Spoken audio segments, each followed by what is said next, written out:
function that actually will require calculation of what's the value of the resistor if you want to produce a certain gain or output. Okay? So if you see this positive sign here, this one is known as a non-inverting input. You must remember this one, okay? Because later on you will hear me keep talking about non-inverting input or inverting input. Okay, then you should know which one that I'm referring to. Okay, this positive sign here, we call it non-inverting, and then the negative sign we call inverting input. Okay, basically it's these two points here. Okay, right. So usually we use this op-amp, especially in those control processors where you would like to do some signal conditioning, filtering, or some basic mathematical operation. Right? So this is a simplifying diagram of how an op-amp is. Of course, in real life, it looks something like this. This is just one of the type of op-amp. Okay, there are many model, many types. Okay, this one is LM741. Alright, some of the let me see. If I explain now, I think you will forget it later also. So I think this part I need to do this first. Okay, so there are several ideal characteristics of an op-amp. So what listed here is about 6, but what you have to remember is only these 3, but I will just go through the 6 with you. Okay, so basically the open loop voltage gain is infinite. Later we will explain why is it so. And then the impedance measured in the input is also infinite. Okay, later we will discuss also. So now let's go through this definition first. Okay, so the output impedance is 0, and then the DC voltage output is 0, and the DC input voltage is 0, and then so on so on. Why I would say don't bother about that first is because the important one is listed here. Okay, these three, yeah, you all should at least remember what are these 3 ideal characteristics. Okay, we have infinite open loop gain. So it means that this ideally, okay, this open should have a very high gain, infinity, but of course in reality we may not be able to achieve that, but ideally it should be that way. Okay, why is it the input resistance? I think just how I mentioned the input resistance should be infinity. This is because when we would like to analyze the op-amp circuit, one of the steps is that we always assume the current going in here equals to 0. This is due to the infinite input resistance within the op-amp. For this case, you all do not have to bother about that. This is, of course, inside this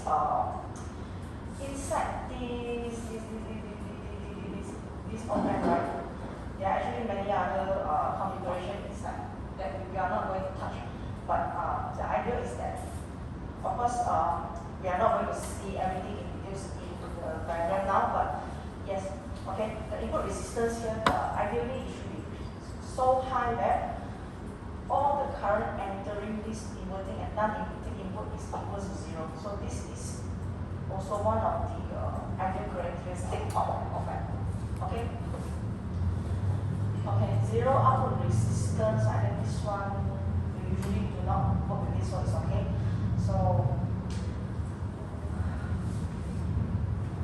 So from here, you need to remember one thing. The current going in is equals to 0. Okay, due to the high input resistance of the op-amp.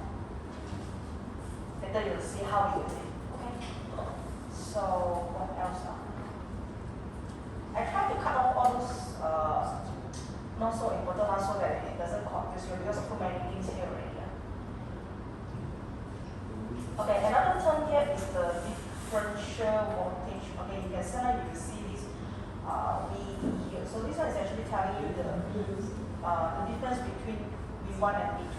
Basically, for example, if let's say V1 is for this, what you call inverting input, and then another one, V2 is from the non-inverting input. So the difference between them basically is V1 minus V2. Okay, so later you'll see. Okay, so these three things is the deduction that we need to apply when we want to analyze op-amp circuit. You can choose to memorize or not, it doesn't matter, because last time I had this one question, I actually put this deduction in the question itself, so you can refer back and forget. Okay, so the deduction when we want to analyze the op-amp circuit is that the voltage difference across the input is 0. Just now we have mentioned this, the input draw no current means that, just now we have mentioned the current going in here is 0. So this one means that the inputs draw no current. Okay? So if let's say the voltage difference across the input is 0, this means that V1 minus V2 should be equal to 0. Then V1 will be equal to V2. This is what it is. Okay? So the output impedance is 0. I think this one so far we did already touch it, but these two are the most important one. Okay? The voltage difference across the input is 0. And the input draw no current. From time to time I will remind you. Alright, no worries.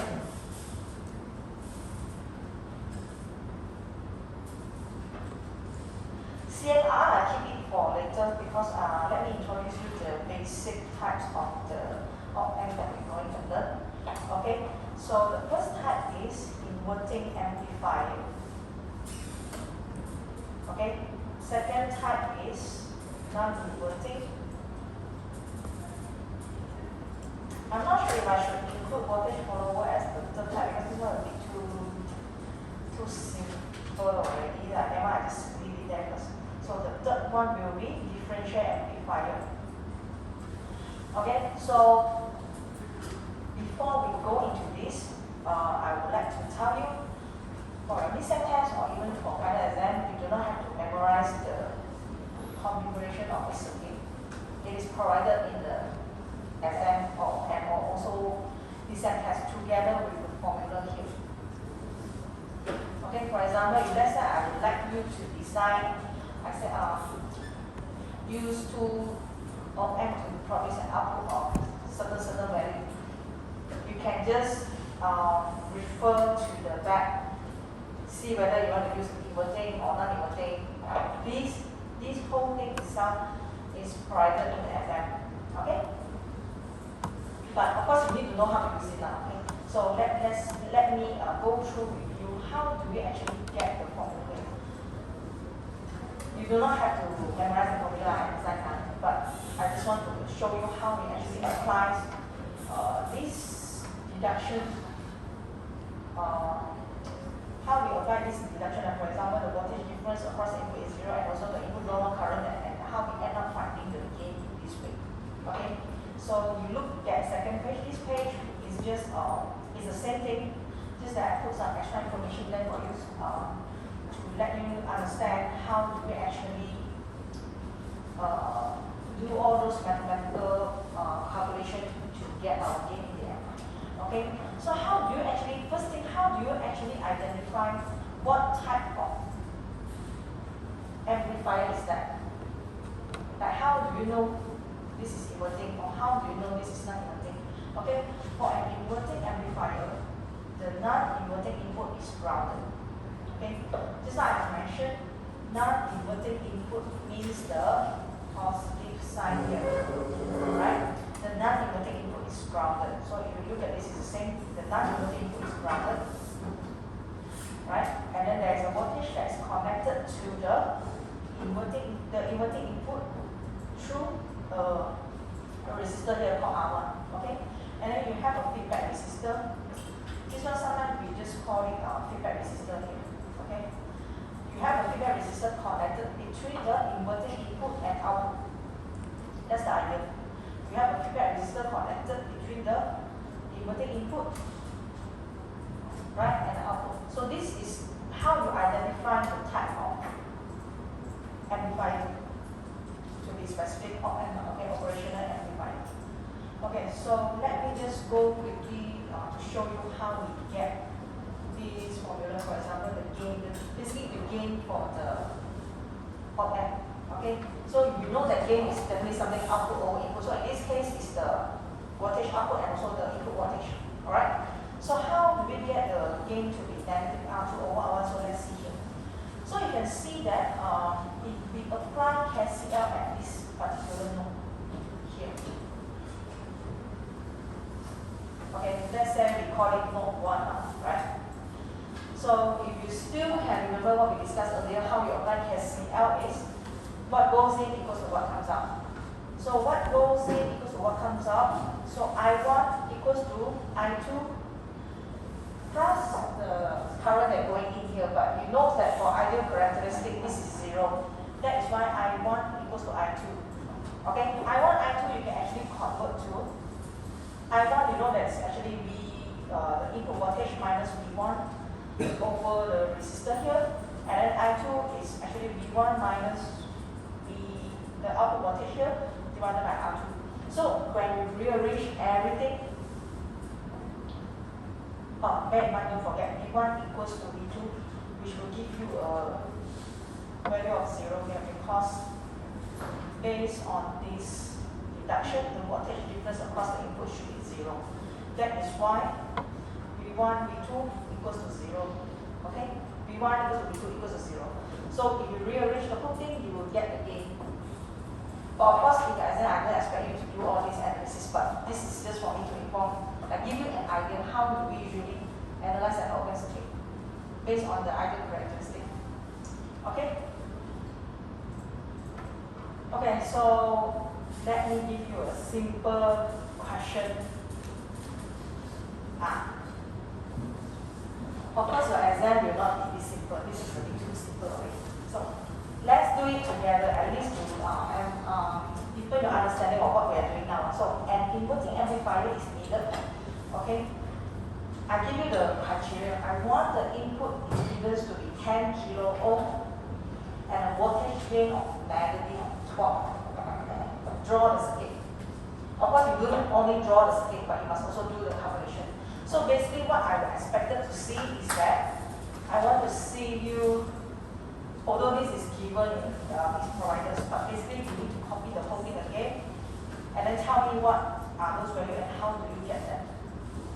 Okay, by the way, one of the things that you should take note for inverting amplifier is that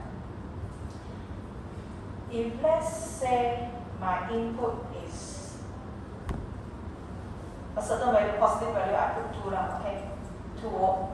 So after some processing in between here, my final output will always give me a negative value. This is why we call it inverting amplifier. You see the negative value? Okay, so if let's say the gain is 2, then the output will be negative 4. So this is why we really call it inverting amplifier, and you should take note on that. Okay, because later on you will see why is it important to take note of the sign. But now we haven't gone into all the combination yet. So now it's just a simple question, direct one. So I want you to draw the circuit for inverting amplifier and get all the other value of them. For example, let's say you only have input impedance of 10, and I want you to always a voltage gain of negative 12. So how should you solve it and come up with a circuit? Everyone must do what?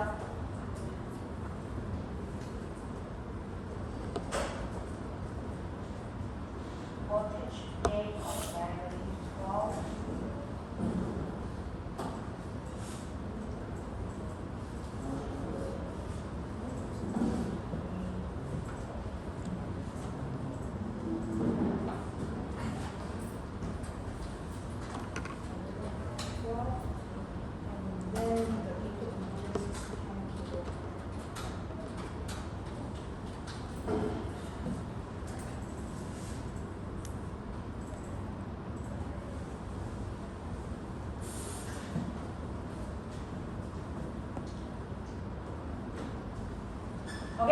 can just copy this entire circuit back to your answer sheet. And you are given the value of this input impedance. This is 10 kilo ohm. Right? The gain is negative 12. So it means that the output voltage divided by the input voltage will give you a value of negative 12. So what else is missing there from the design? Some of you looks like you have idea already. Yes, tell me, what else is missing there? What else is missing based on our question? This is our question. We need to have an input impedance of 10 kilo ohm voltage, gain of negative 12. Draw the circuit. Yes, we already draw the circuit, assuming this one is our circuit. Right? So you still need to complete all the other value that's missing. R2. R2. So how do we do calculation for R2?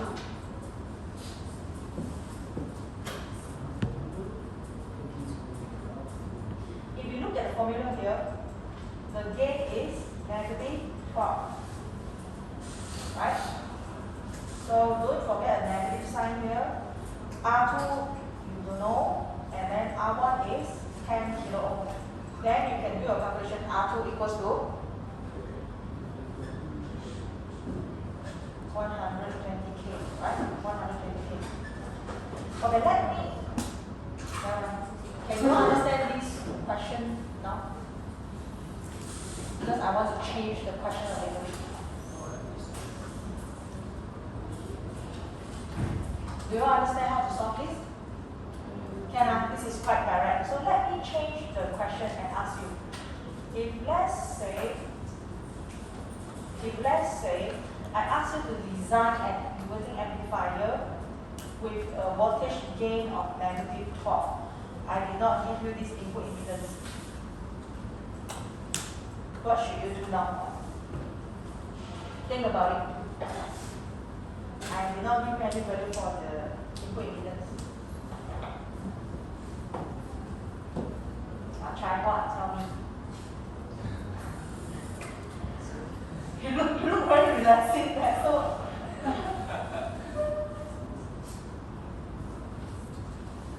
if let's say I only give you, I say I want a voltage gain of negative 12. How you want to design all the other thing, I don't care. But I want a voltage gain of negative 12 in the end. So what should you do? Okay, let me go back here. Now that I don't care about this input impedance, so I only ask for a gain of negative 12. What should you do?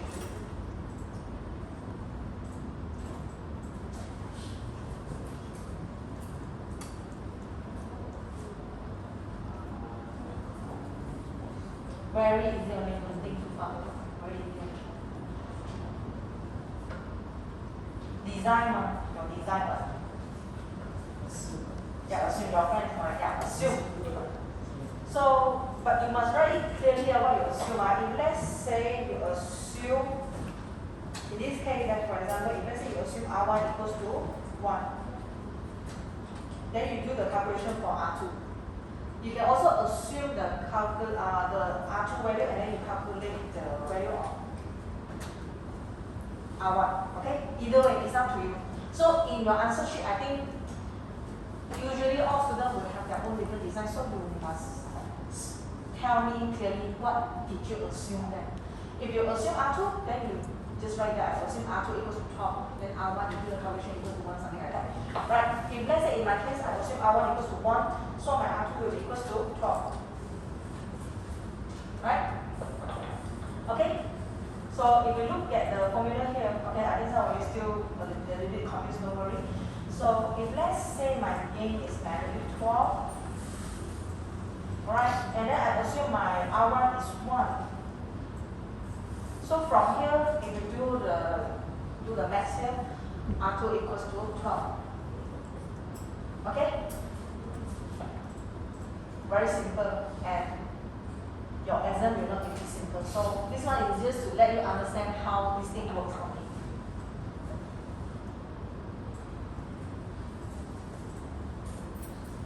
Okay, do you all think we can move on to another type of op-amp? Is it too heavy or you want to, because half an hour passed already. You can continue or you, okay, we only rest after 1 hour then.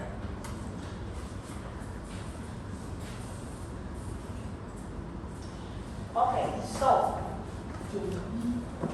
second type is this non-inverting amplifier. Same thing, I do not expect you to memorize this diagram. I do not expect you to memorize this formula because this will be provided in the exam. Okay? But I just go through quickly with you how do you identify a non-inverting amplifier. Okay? So basically for a non-inverting amplifier, the input voltage is applied to the non-inverting input terminal.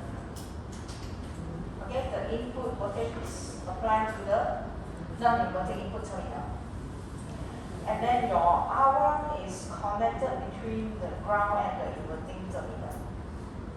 Alright, so this is basically how you should identify a non-inverting amplifier. So if you look at the calculation involved, you can see that they're actually applying the same idea.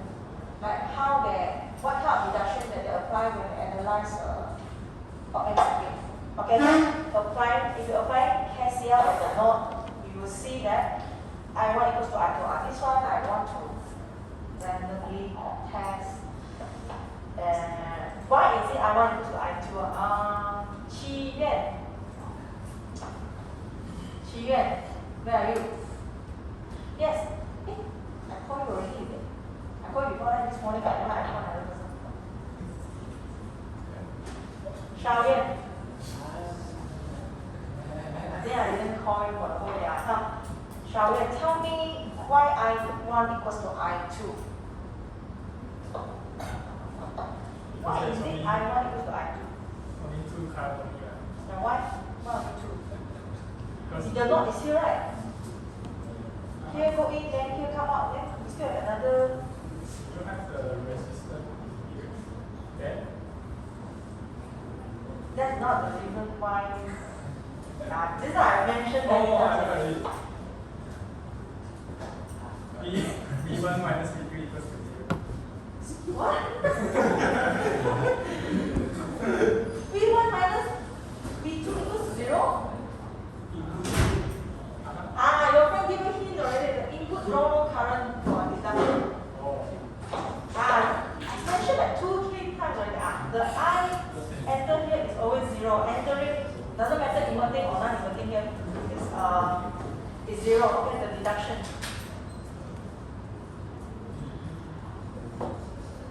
Okay, so V1 equals to V2. I think that one is ideal characteristic. So the rest. So after you apply all this, you rearrange this is how they get the gain. But of course, I do not expect you to go and prove to me how a non-inverting amplifier works. Okay, you will be given this theory in the exam. So just make use of what you have and do the design accordingly. Alright? Okay, so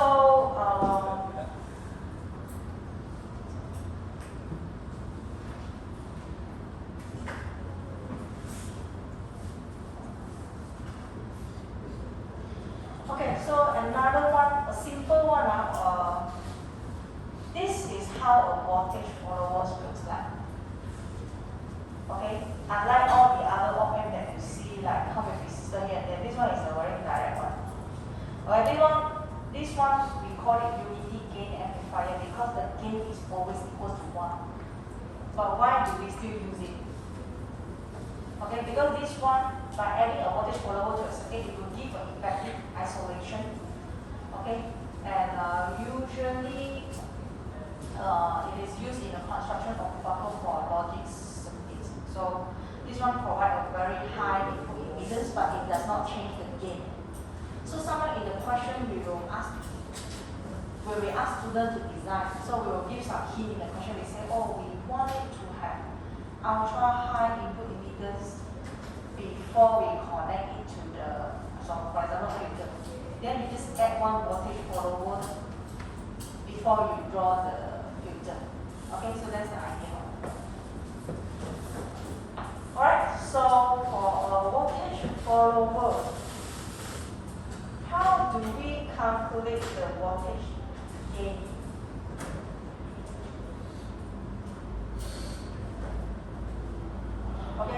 So basically, if you still remember V equals to IR, right? I'm not sure whether you all still remember how about power. Power equals to V multiplied with I. So in this case, P equals to V, I equals to E over R. So that's why P equals to V squared over R, right? So from here, the output power will be V squared over R, R2 lah, assume here, okay. So P1, same thing, okay, over R1. So how do we calculate the gain for power?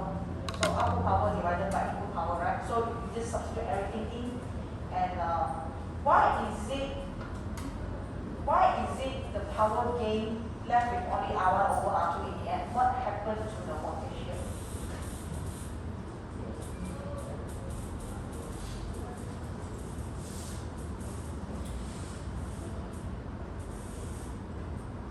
Kenneth, what happened to our voltage? Why gone missing already at the end? Yeah, what happened to our voltage? Why you see that after we process everything, the power gain only left with R1 over R2?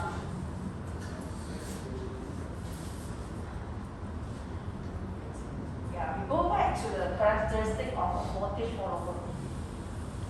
The voltage gain is always equals to 1, right? That is why we call it unity gain amplifier. This is the characteristic of voltage follower. Very high impedance, but the voltage gain is always equals to 1. So when we calculate the power gain, why is it that we left with only the power gain equals to R1 over R2 in the end?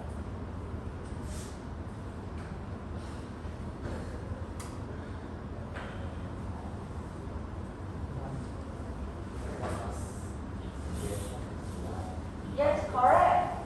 The voltage gain equals to 1. So this part is just the entirely just 1. Okay? So this is how the voltage follower is. Alright? Usually exam question comes in 2 ways. First one is it combines with many other questions. So we ask students to design, and then we ask for ultra high input impedance. Then you know voltage follower should come to your mind. Last time there another question that I think is a bonus mark for student. I asked students to calculate the power gain for voltage follower. All the R1, R2 is given, so it's a little bit too easy. So that one is definitely bonus mark. For example, this see. Consider the power gain that can be reached by using this op-amp as voltage follower. So the input impedance is given here, 2 times 10 to the power 6. The output impedance is 20 ohm. So if you were to calculate the power gain, it will be 2 times 10 to the power 6 divided by 20. That's it. Okay?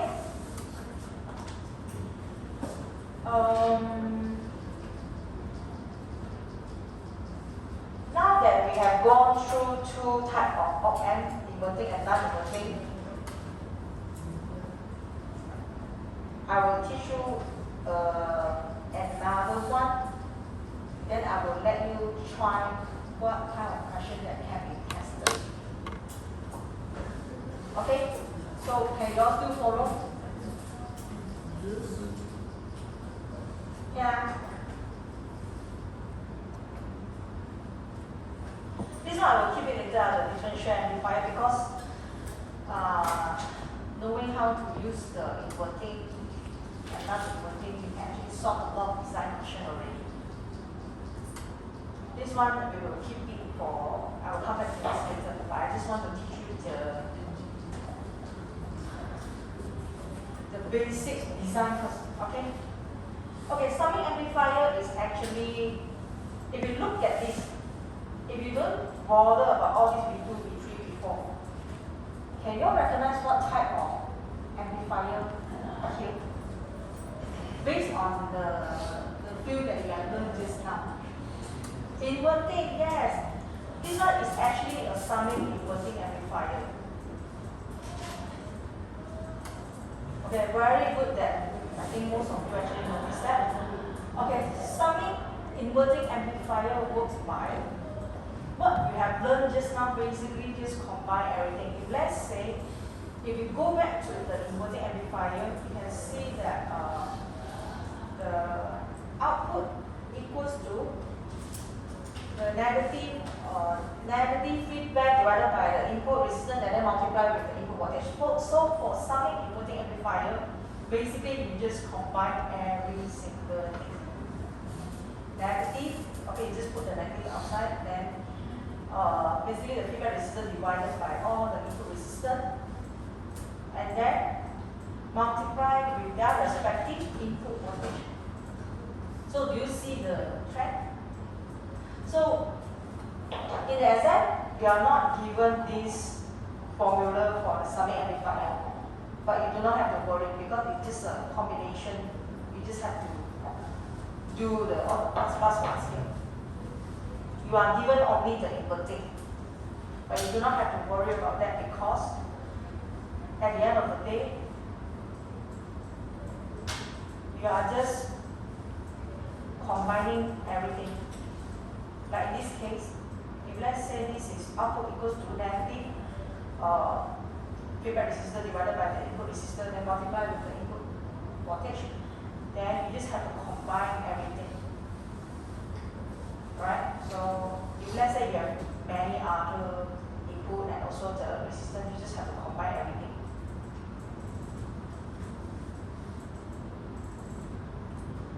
Do you all get it? Although you are not given the formula for summing amplifier, but this is just a combination of, imagine you have many inverting amplifier and you put them together. This is how a summing inverting amplifier works. So let me go back to here for you. Okay, understand?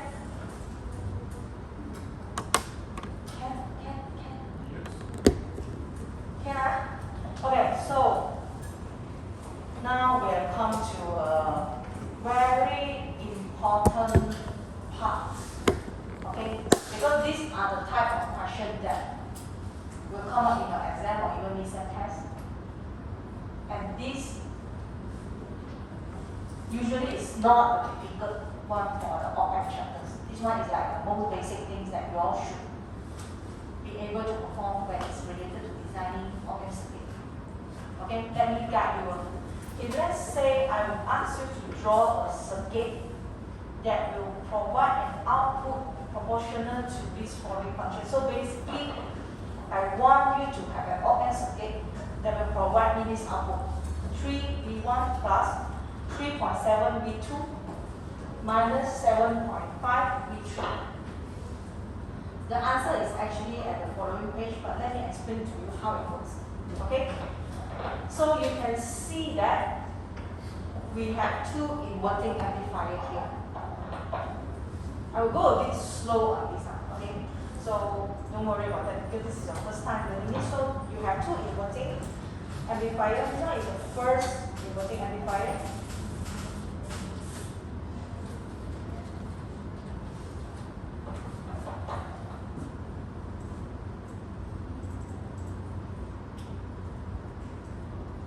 This one is the second one.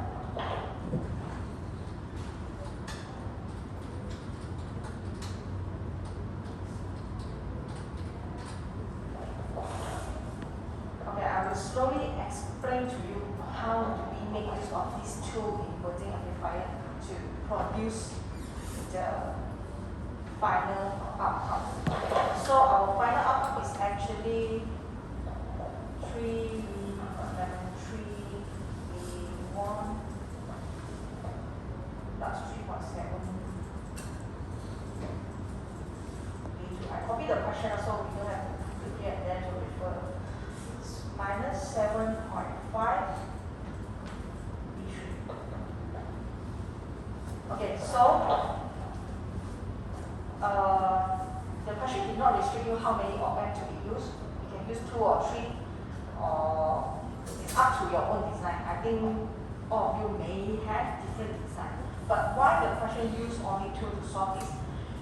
Okay, if you are using only 2 op-amp to solve this, if you look at your output itself,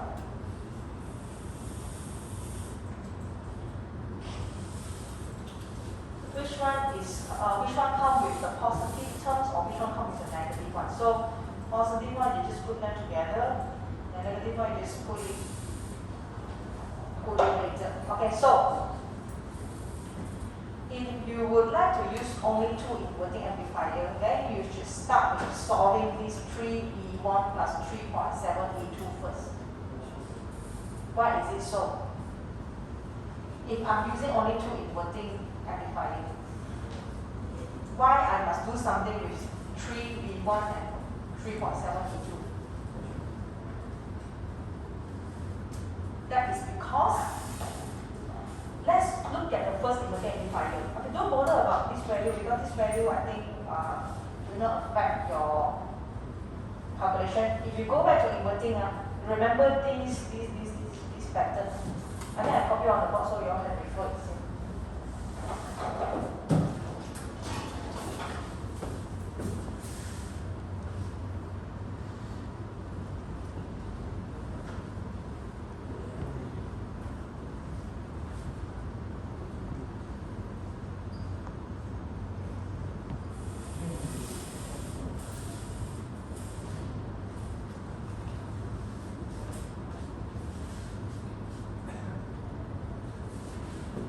So we go back to the question.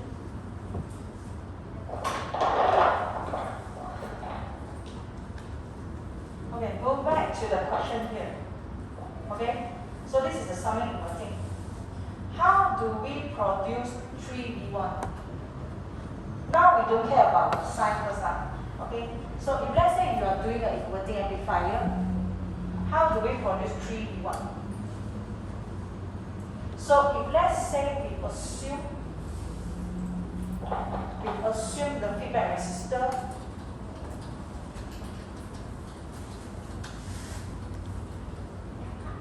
is 10 kilo ohm.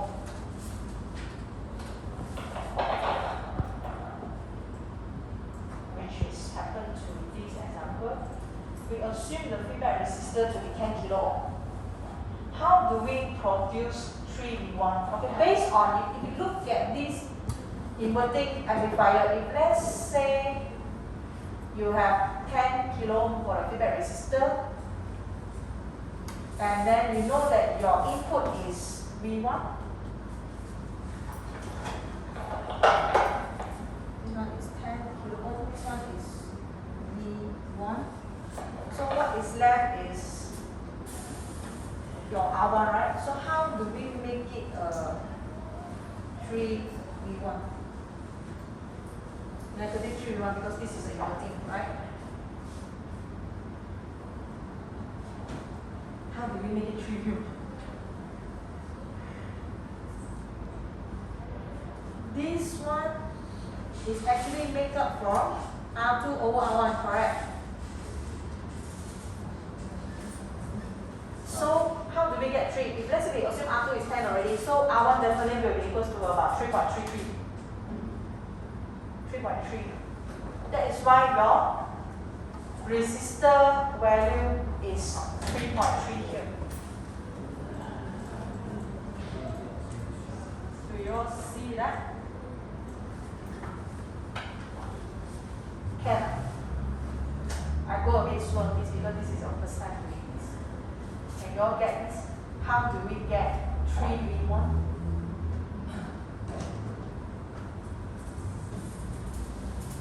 Yes, Zhen Chen, Ken? Do you see how we get 3V1? Or do you need me to repeat again?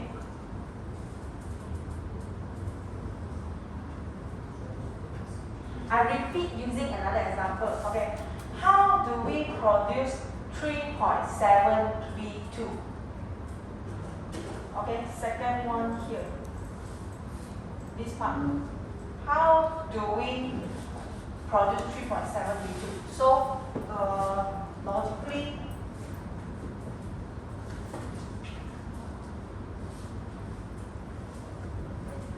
this one is now V2. This one we already assume is 10, right? So how are we going to produce? In this case, cannot forget the negative sign because this is inverting amplifier. We will find a way to invert it later, but now we just want to create a value first. So how do we create 3.7 V2? So 10 divided by 2.7. So you will do the calculation. 3.7 is actually 10 divided by R1 equals to 3.7. That's how you get R1 equals to 2.7.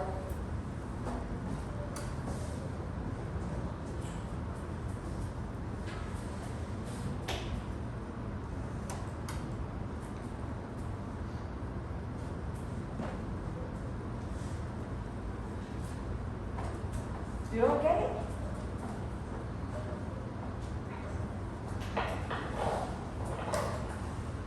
Why is this room so hot? They only turn one aircon.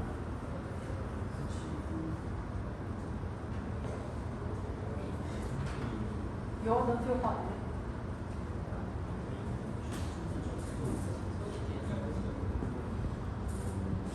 You all are okay. You all don't feel hot at all.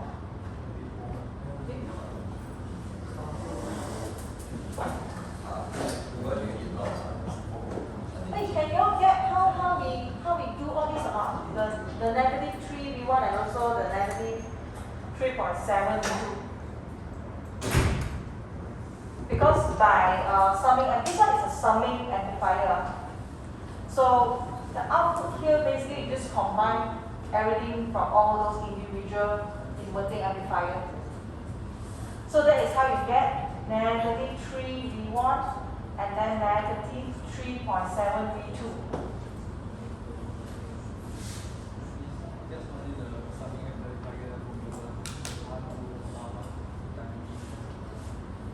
The summing inverting is basically just a combination of all the inverting amplifier. So the output will always be negative feedback resistor divided by input resistor multiplied with the input voltage. So it's just a combination of, you can see it's just a combination of all the inverting amplifier. See now?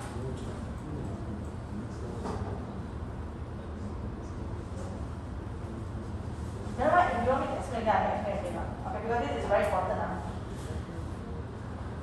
Now that, do you all know how we get the first output here? The first output here. The first output, the very first output here. From the first summing inverting amplifier here. We haven't gone to the second part yet. But at least I want you to know that at this point, the output from this summing inverting amplifier equals to negative 3 V1, negative 3.7 V2. I just want you to understand the first part first, the first part of it. Because if you don't understand this part, later when we combine another one, you will struggle even more.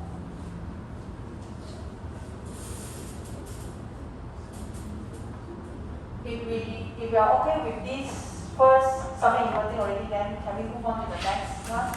Okay? So you can see that the output from the first amplifier is connected.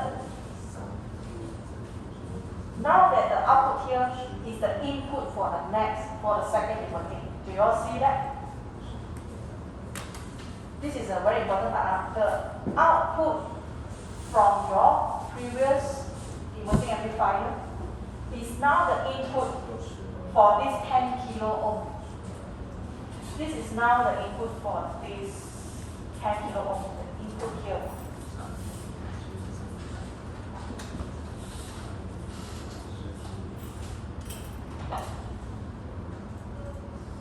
This particular output has become the input for this 10 kilo ohm resistor.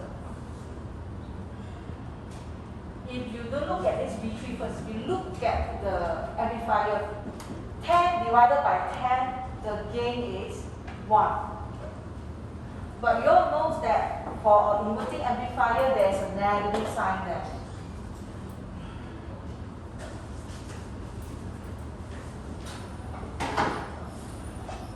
Okay, this is 10, this is also 10.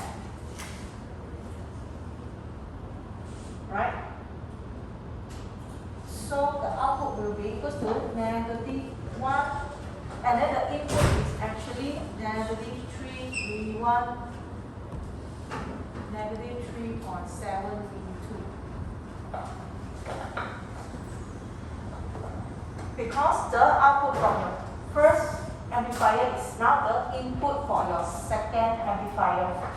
That is why it ends up to be 3 V1 plus 3.7 V2. So we can see that by having two inverting amplifiers, this is how you create a value that is positive in the end here. You don't look at this V3 first. We just look at this. How do we produce 3 V1 plus 3.7 V2? Because from the first amplifier, we managed to produce a -3 V1, -3.7 V2. This is from our first amplifier. So after we go through another amplifier, we did not change the gain. We only change the sign. You can see now, because 10 divided by 10 is 1. But you know that in the amplifier, you will need to convert the sign again. So that is how from negative it becomes positive now.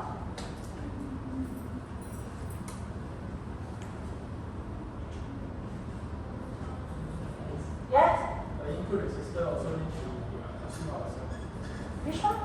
The 10 Yeah. Yes, you need to do the calculation. But since you already assumed the feedback resistor to 10, right? And now you only want to change the sign, you don't want to change the value. I only want to convert -3V1 to +3V1. I don't want to change the gain. I only want to change the sign. That is why you can just put 10 there. Understood one, you are not changing the gain. So we only change the sign. Okay, so we are done for this 3V1 plus 3.7 V2. So how about V3? -3.75 V3. So, same thing, if your feedback resistance is already 10, this one is V3. So based on the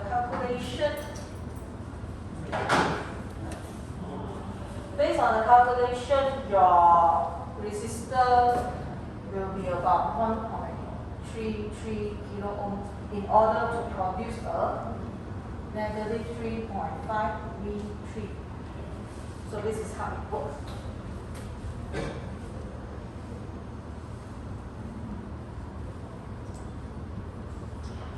Right, this is the simplest way to design this. Sometimes students, when they do the test, they panic a bit. They actually start working with the -7.5 first. Right? But if let's say you use another inverting, this one will be a +7.5. What are you going to do? You're going to erase everything and redo again? Yes, you don't have to do that. You just add another inverting amplifier without changing the gain. You just convert everything back to negative sign. You may find it confusing, never mind, later you will see. Okay, let's randomly test you. I just give you one pass here and try. You all want to take a short break, you can go now. So after you all come back, I don't think I will teach anything more than what we covered today because I think some of you already like in already. So I will give you more questions to help you to understand.